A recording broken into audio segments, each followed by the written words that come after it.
Train lovers across Vancouver Island may recall the short-lived Pacific Wilderness Railway service that operated for just over a year in Greater Victoria.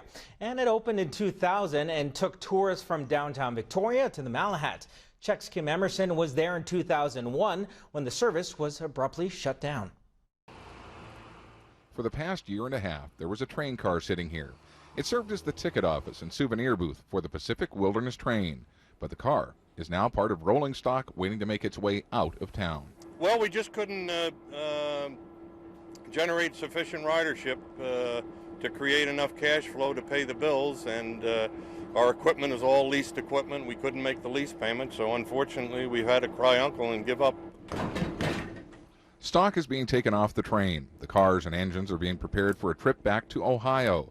This has been a hard journey for Ross Rowland. He thought he could make a train excursion work in Victoria. Probably our single biggest enemy was the fact that the depot downtown is about 2 blocks outside the inner circle of where most of the tourists walk. You can have 10,000 people on the sidewalk on Government Street and in front of the Empress, and there might be 5 people on Store Street where we were.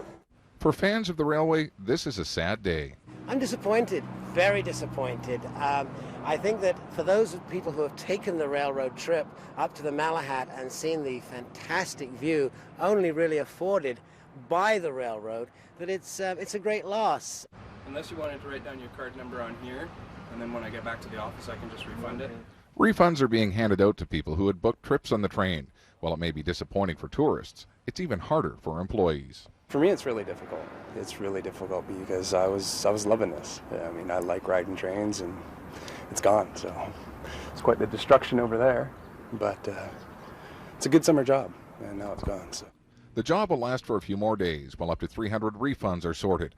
The train makes its last trip to Nanaimo, where it will be loaded on a barge. We feel really bad about it, but we did our level best, and we just couldn't generate enough ridership is the bottom line. Ross Rowland hopes the people of Victoria will now rally around the ENN Dayliner in order to keep rail service alive on Vancouver Island. Island Rewind is brought to you by Arbutus RV. Whatever your adventure, 6 island locations to serve you.